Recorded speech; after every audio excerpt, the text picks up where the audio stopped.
Hello မင်္ဂလာပါခင်ဗျာสวัสดีค่ะမင်္ဂလာပါရှင်ကျွန်တော်တို့ဒီနေ့ကတော့ Messy Girls ဇလန်နဲ့ရနေရောပေါ့နော်သင်ယူစရာလေးတွေကိုဆက်ရတော့ထိုင်းလို့ပါကျွန်တော်တို့အင်္ဂလိပ်လိုလေးဗီဒီယိုတွေပြန်ကြည့်ပြီးတော့သင်ပေးသွားမှာဖြစ်ပါတယ်ဒါဆိုရင်ကျွန်တော်တို့ဗီဒီယိုကိုအရင်ကြည့်လိုက်ကြရအောင်နော်လာโอเคဒါကကြောင့်ပထမဦးဆုံးပါနော်ကြည့်ကြည့်အောင်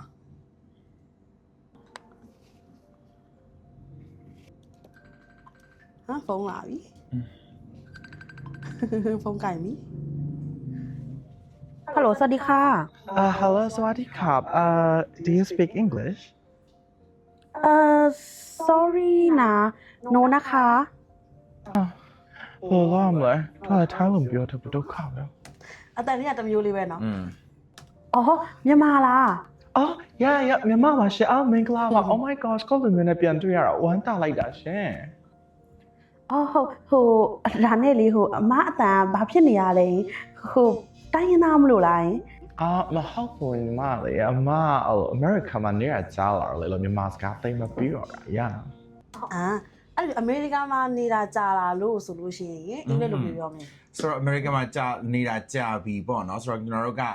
have been living ဆိုတဲ့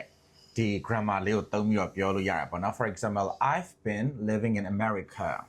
for a long time ဒီလိုမျိုးသုံးလို့ရတယ်လို့အဲ့ဒီ living ညမှာ residing ဆိုတဲ့စကားလုံးလေးပြောင်းသုံးလို့ရတယ်ပေါ့နော် I've been residing in America for a long time ဒါမှမဟုတ်ရင်လေခုန living နဲ့ residing တို့ဖြုတ်ပြီးတော့ I've been in America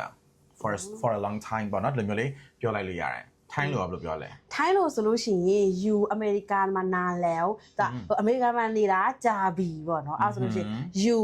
you ဆိုတာကြောင့်နေတယ်လို့ပြောတာအမေရိကန်ကတော့အမေရိကန်လို့ပြောတာပေါ့နော် you အမေရိကန်မှာနာแล้วဆိုတာကြောင့်ကြာပြီလို့သူကပြောတာအဲ့မှာမှထပ်ပြီးထည့်လို့ရသေးတာကျတော့ဒီမှာနေတာကြာပြီလို့လည်းပြောလို့ရသေးတယ်အဲ့ဒါဆိုလို့ရှိရင်တော့ you ထိနီဆိုတာဒီမှာလို့ပြောတာ you ထိနီနာแล้วလို့လည်းပြောလို့ရတယ်အင်္ဂလိပ်မှာဆိုရင်လည်းခုနကလိုမျိုးပေါ့နော် for a long time ညမှာမျိုးထည့်ပြောလို့ရတယ် for example like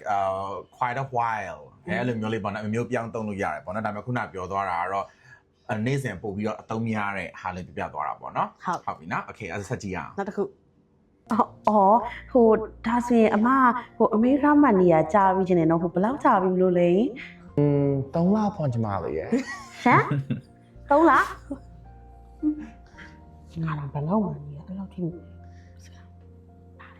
ကိုတော့ဘာကမှနေရကြာလိုက်တာမဟုတ်ပါဘူးဟိုဒါနဲ့လေအမဘာကိစ္စရှိလို့လဲမသိဘူးရှင်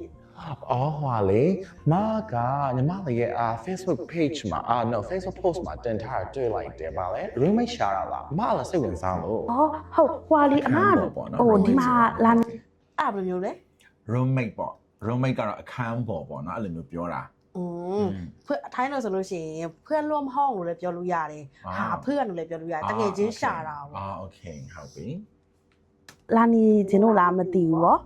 ဟုတ်တယ်ညီမလေးအမစိတ်ဝင်စားလို့အမကလေရှေ့ဘက်ထဲဘန်ကောက်ရောက်မှာကွာရောက်တာနဲ့တန်းပြီးတော့လာနေလို့ရလားညီမလေးဟုတ်ရပါတယ်အမဟိုတခုတော့ရှိရနော်အမဟိုညီမကလေဟို AC နေတတ်တဲ့သူဆိုတော့လေဟိုအတူနေစီးကန်းလေးတော့လိုက်နာပေးရမယ်နော်အမအဲ့ဒါကြီးတော့ AC နေတတ်တဲ့သူဟုတ်ပြီဆိုတော့ AC နေတတ်တဲ့သူဆိုရင် English မှာလည်းတော့အမျိုးမျိုးတော့ရှိရပေါ့ဒါပေမဲ့ဒီဗီဒီယိုရဲ့သဘောတဘာဝကြီးကအလိုက်ဖတ်ဆုံးဆိုတော့ကျွန်တော်နှစ်မျိုးလောက်သုံးလို့ရတယ်အဲ့တော့ပထမတော့ laid back person ဆိုတဲ့အသုံးနှုန်းလေးပေါ့နော် laid back ပေါ့နော်ဆိုတော့သူကကြာဘယ်လိုလဲဆိုတော့ကိုယ့်အသာပဲနေရတိတ်ပြီး drama တွေမများတဲ့သူမျိုးပေါ့နော် AC လည်းဖြစ်တဲ့လူမျိုးပြောချင်တာ laid back person တကယ်လို့ကိုယ့်အသာရင်းညွှန်းပြီးပြောချင်တာဆိုရင်ဥပမာအနောက်က person ကိုဖြုတ်ပြီးတော့ I'm pretty laid backဒီလိုမျိုးပြောလို့ရတယ်ပြီးကြရင် calm calm ဆိုတဲ့စကားလုံးနဲ့ easy going ဆိုတဲ့စကားလုံးတွေဒါလည်းလည်းပို့ပြီးတော့ကိုယ့်ရဲ့အမှုချင်း calm ဖြစ်တယ် easy going ဖြစ်တယ်ဟိုဘယ်လိုပြောမလဲ easy နေတယ်ပေါ့ပါနေတယ်ဆိုတော့ပုံစံမျိုး calm and easy going ပေါ့ဒါပေမဲ့ဒီနေရာမှာအသင့်တော်ဆုံးကိုရွေးလို့ပြောဆိုရင်တော့ I'm pretty laid back အဲ့လိုမျိုး I'm pretty laid back အဲ့လိုမျိုးပေါ့ဒါမှမဟုတ် I'm a laid back person အဲ့လိုမျိုးလေးပြောလို့ရတာငါအေးစိတ်နေတဲ့သူမျိုးဆက်ရုပ်ထိုင်းမှာဆိုလို့ရှိရင်တိတ်စိတ်နေတဲ့သူအဲ့လိုမျိုးပြောလို့ရတယ်အဲ့ဒါဆိုလို့ရှိရင် chop you ညစ် ชอบဆိုတာကြိုက်တာကိုပြောတာ ဟုတ်ပြီ you ဆိုတာကြောင့်နေတာညက်ဆိုတာကျွန်တော်တိတ်တိတ်ဆိတ်ဆိတ်ကိုပြောတာชอบ you ညက် โอเค နောက်တစ်ခါကျတော့တယောက်တည်းနေရတာကြိုက်တယ်ဆိုလို့ရှိရင်တော့ชอบ you คนเดียวဆိုတာတယောက်တည်း โอเค အဲ့ဒါဆိုชอบ you คนเดียวအဲ့လိုလည်းသုံးလို့ရတယ် โอเคဟုတ်ပြီအဲ့ဒါဆက်ကြည့်လိုက်မယ်လीနော် โอเค တယောက်ဆောင်ရမ်းတော်ရယ်နော် နော် ရမ်းတော်တယ် อืม ဒါပေမဲ့အမေရိကမှာ3လနဲ့အတန်ကြီးအကုန်ပြောင်းသွား ရ တာ န်ကောဟုတ်ပြီ ဘာမှစိတ်ပူမနေနဲ့ညီမလေးမလေးဒီကရက်မအေးစေပဲတန်ရှင်းရှင်းလိုက်နေတာပြီးတော့ညီမလေးပြလားမရောကလေ5 star hotel လို့မျိုးအိမ်ကြီးမှာနေနေတာ အော်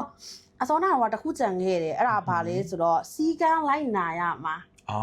နော် yes စီကန်းလိုက်နာအင်္ဂလိပ်ဆိုလို့ပြောမှာ ဟုတ်ပြီဆိုတော့ तू လည်းအမျိုးမျိုးရှိရကွာသိရမလားဟိုဘာပြောတဲ့ဟာတစ်မျိုးရှိရပြီးကြရင်စီကန်းလို့ပြောရမှာဥပဒေနဲ့လည်းဆိုင်တဲ့ဟာမျိုးတွေဆိုရင်ဥပဒေရေးရမှာတုံးတဲ့ပုံစံတော့တစ်မျိုးပေါ့နော်ဒါပေမဲ့အခုအလွယ်ကူဆုံးပြောပြလိုက်မယ်ဒါနေ့စဉ်မှာတုံးနေတဲ့သူတို့နှစ်ယောက်ကလည်းခုနကဘယ်လိုပြောမလဲ daily မှာပေါ့ပဲပြောနေတဲ့ဟာမျိုးဆိုတော့ तू ကတိတ်ပြီးတော့ formal ကြစားလည်းမလို့ legal ပုံစံမျိုးလည်းပေါက်စရာမလို့ဥပဒေပုံစံပေါက်စရာမလို့ဆိုတော့you need to follow the rules you need to follow the rules လိုက်နာမယ်ပေါ့စီမင်းစည်းကမ်းတွေလိုက်sorry ခုနပြောသလိုစီမင်းစည်းကမ်းနဲ့လိုက်နာရမယ်ပေါ့ you need to follow the rules တကယ်လို့ကွာအမိတ်ပေးတဲ့အတန်ပေါက်ချင်တော့ need some mess တော့မယ် you must follow the rule နဲ့စည်းကမ်းလိုက်နာရမယ်နော်အဲ့လိုတော့နည်းနည်းအမိတ်ပေးလိုက်တာအတန်ဆောင်ရတာပေါ့ဟုတ်ပြီ ဒီမှာဆိုလို့ရှိရင်လည်းအမိတ်ပေးတဲ့ပုံစံနဲ့ပြောရပါတော့ဘာလို့လဲဆိုတော့စီကန်း तू ကအရင်ဆုံးနေခဲ့တဲ့သူနောက်တယောက်လာနေမဲ့အချိန်မှာ okay ပြောရမှာဘာလဲဆိုတော့စီကန်းလိုက်နာရမယ်နော်လို့ပြောချင်တာအဲ့လိုမျိုးဆိုရင်ထိုင်းလို့ဆိုလို့ရှိရင်ต้องทำตามกฎระเบียบ โอเค ต้องทำตามအဲ့ဒါဆိုတော့လုံးဝလုံးရမယ်လို့ပြောတာต้องทำตามလုပ်ကိုလုပ်ရမယ်လိုက်လုပ်ရမယ်လို့ပြောတာกฎระเบียบဆိုတာကြတော့စီကန်းကိုပြောတာ อ๋อโอเค အဲ့တော့ต้องทำตามกฎระเบียบนะคะ ခုနအရှက်လိုက်လို့ရမယ်ဆိုတဲ့ဟာလည်းဘယ်လိုပြောလိုက်တာ ต้องทำตาม ต้องทำตามရုပ်တဲ့တမ်ထိုင်းစားချင်သွားတယ်ဒီမှာဘယ်လောက်မလဲဝယ်ပြောင်းပြီးရနော် โอเคရတယ် ဟုတ်ပြီ ခုမှလိုက်တော့မယ်လေ โอเคမှာလိုက်တော့နော် နော်โอเคဆက်သွားကြည့်လိုက်အောင်မယ်ရေတော့ ဟုတ်လားဟိုအမမိဘတွေကအဲ့လိုအိမ်ကြီးတွေမှာအလုပ်လုပ်တာလား ဟုတ်ပါသူကချန်ဆောင်โอ้ยဘာလဲဘာချန်ဆောင်လဲမရမင်းနိုင်ဘူးလေချန်တာညီမလည်းဘာမေးလိုက်တာလဲနော် အမကလည်းဟိုစတာပါဒီလိုပေါ့နော်ဟုတ်ကဲ့ဟိုအမကတကယ်လို့ဒီကိုလာမယ်ဆိုလို့ရှိရင်လည်းလေဟိုလာလို့ရတယ်ဒါပေမဲ့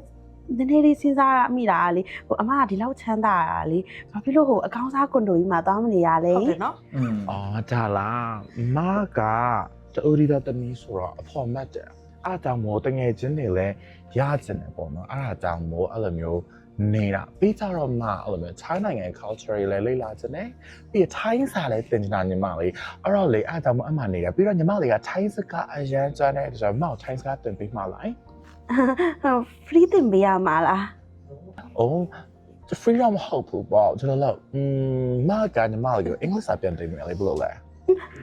ဒါဆိုရင်တော့မစိုးပါဘူးဟိုညီမကလည်းဒီ international company မှာအလုပ်ဝင်ချင်တာဆိုတော့လေ ရတာပေါ့ အဲဆိုရင်အမမလာခင်တပတ်လောက်ပေါ့နော်ဒါမှမဟုတ်လည်းတစ်ရက်လောက်လည်းရပါတယ်ကြိုတင်ပြောထားပေးလေဟိုညီမ coffee ဆိုင်လေးမှာစောင့်ပြီးတော့အတူတွေ့ရင်လည်းပြီးမှအိမ်သွားကြမယ်လေ โอเคဒါဆိုရင် see you နော်ညီမလေး ဒါနဲ့လေအမရဲ့နာမည်ကဘာကြီးလဲ အော်မနာမည်က Chazon Lisa Taylor ရှမ်း โอเคလားနာမည်လေးကပါတယ်လေ နာမည်ရမ်းခတ်တယ်နော်နာမည်ရမ်းခတ်တယ် Jason Lisa Taylor ဆိုတော့ ဒါပေမဲ့နာမည်ခတ်တယ် နောက်ကြရင်ပြောတတ်သွားလိမ့်မယ်အရင်မှာနော် Okay ဟုတ်ပြီဒါဆိုရင်ကိုဒီနေ့ Messy Girls အပိုင်း1ကနေပြီးတော့ပေါ့နော်ထိုင်းစာနဲ့အင်္ဂလိပ်စာကိုပြန်လည်ပြီးတော့ sharing လုပ်ပေးသွားတာဖြစ်ပါတယ်ဒါဆိုရင်နောက်လာမယ့်အပိုင်း1တွေမှာရောဘာတွေသင်ယူရအောင်လဲဆိုတာကိုဆက်လက်ပြီးတော့ဆက်မှကြည့်ရှုပေးကြပါအောင် see you เจอกันนะคะบ๊ายบาย